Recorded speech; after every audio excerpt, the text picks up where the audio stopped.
Thanks for downloading this special seasonal mini-series of the Mikeysline Speaking of Suicide podcast. I'm Pennie Stuart, and with me is Shona Macpherson.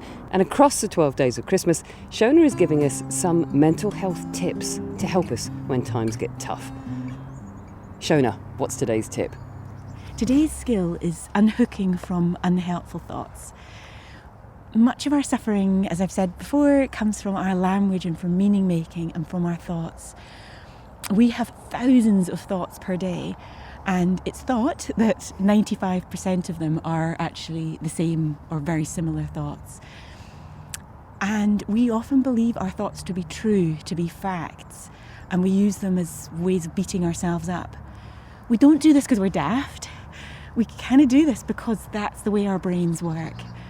And so to illustrate this, Pennie, I wonder if we could just find a bit of a track here. We're here at the graveyard in Unhooking in Inverness, and there's a man-made sort of path that's just down here. Is there? Is this a path? Yeah. So if we think of this, if we can imagine this graveyard, it's really old anyway, isn't it? But hundreds of years ago, when maybe it was less maintained by the Highland Council, which had done a great job. We could imagine that people might choose to walk this way anyway, but probably initially there would have been quite a lot of bushes here. So the first person that might have walked here would have had a bit of a rough time kind of going through the bushes and kind of creating a bit of a way to move towards the graves over there. But if we can imagine then with time, somebody else thought, oh, somebody's been here, whatever. With time, thousands of people have probably walked on this path that we're now standing on. And so it's actually really accessible, really easy. And it's sort of like that with the pathways in our brain. We've probably had a thought, often it's when we're quite young, a thought like, I'm not good enough, or I'm not smart enough, or I'm not attractive enough. At some point, one point we never thought of that as an innocent baby or whatever, and at some point we were able to compute those sentences in our head to make a pathway in our brain. And then most of us go through life and we think that thought over and over, and maybe we find things that we use as evidence to suggest that, and it becomes maybe even more than this path. Sometimes they become like a motorway that we just automatically, there's the not good enough thought again. And then we don't even realise we're doing it. A bit like we were saying in the last skill about eavesdropping in our own mind. We can have this radio playing giving us all of these thoughts. So today's skill is not just noticing that we're having that thought, but learning what can we do to not tread on that path so much? What can we do to unhook? Because we can get hooked to these thoughts and they just become part of us almost. So how can we unhook from those thoughts? Doesn't ever mean that we won't think them again, but we're just getting less interested in hanging out with them, as it were. Is that making sense? Yeah. No, the image that came into my mind there was sort of letting the weeds grow. Yes, exactly. Let the weeds grow over. It's not an interesting thought. And often I think we could spend a lot of time, different therapies have different ways of working at it. We could spend lots of time looking at the evidence for and against this thought or whatever. But this skill shortcuts that in a way that is it ever helpful to think I'm not good enough? I don't think it is. You know, research shows it doesn't motivate us to change our behaviour and become better.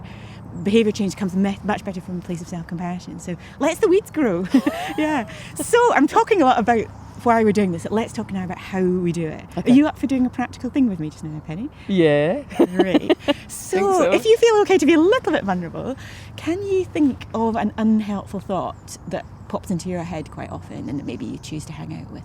But obviously keep yourself safe. So don't. Yeah. I mean, the unhelpful thought at the moment that surfaces quite a bit. We're recording this just before Christmas, and it's that I'm not going to make Christmas special enough.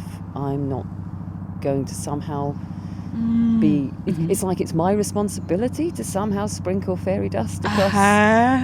Does that make sense? Yes. And so that's been bouncing around my head a lot just recently. I'm worried, I'm panicked that somehow how much my family and other people enjoy the festive break rests on what I do or don't do, and it'll be sort of my fault. And given the current climate where everything is shifting and everyone's all up to, all kinds of high dough about the festive season, me thinking it rests on my shoulders is just nonsense. So what you're beginning to do there is already unhook from the thought, actually. So thank you, that's very skilled. But let's just stick with the actual thought, which you've just said is just nonsense. But nonetheless, does it feel, when it pops into your head, does it feel quite real in those seconds, sort of thing? Oh I can feel I can feel a kind of my body's response to it. I kind of when I think about when I think about the festive season of Christmas, I get a kind of feeling in my stomach. Kind of, so it's kind of pushing you around a bit then as well. Yeah. So the thought is, I'm not going to make Christmas special enough. Yeah.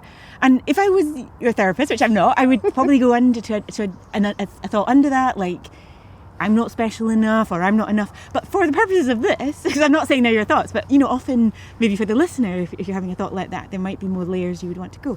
But let's work with this thought. I'm not making Christmas special enough. So if you can, get hooked to it as much as you can. So I'm not going to make Christmas special enough.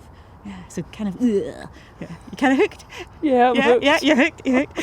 So I'm going to do a really simple thing now that is, if you can, just repeat after me. I'm going to add a couple of words before those words, I'm not going to make Christmas special enough. And so I'm going to get you to copy me if that doesn't feel too silly. Yeah, so, that's good. I notice I'm having the thought that I'm not going to make Christmas special. I notice that I'm having the thought that I'm not going to make Christmas special. Mm-hmm. And I'm going to do it again. You did it perfectly. And if you can, I'm going to really put the emphasis on the first part of the sentence, and we're going to say the not Christmas special. I said that wrong. We're going to almost like it's just another bit, it's just words. We're not that interested in them anymore, kind of thing. So we're really getting into we're noticing it's a thought.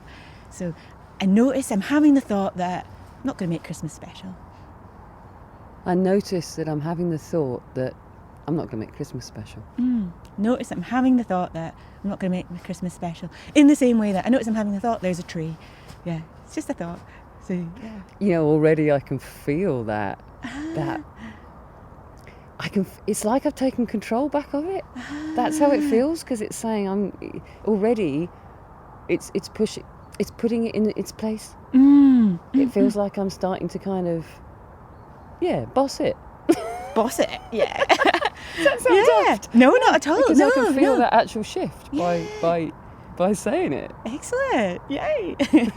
Great. And what's happening there is that you are beginning to read their words. It's language. Yeah, it doesn't have to be true or interesting or investing time in how can I make it more special? Yeah. I notice I'm having the thoughts that I'm keeping that one in my pocket. Nice. I can think of so many negative thoughts I can start applying that to. Excellent. Oh, well, thank you. What are you thinking about today? I'm noticing all these thoughts. Yeah, I get that. Well, thanks for observing your mind.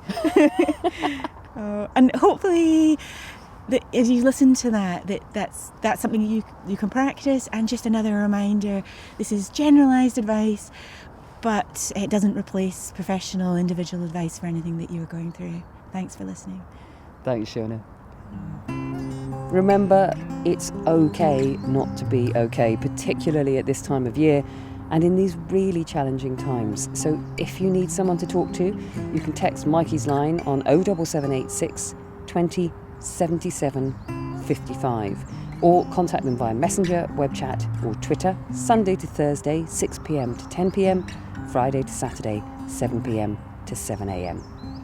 Speaking of Suicide is made in partnership with Mikeysline by Adventurous Audio Limited and is supported by Mikeysline and D&D Paving Limited.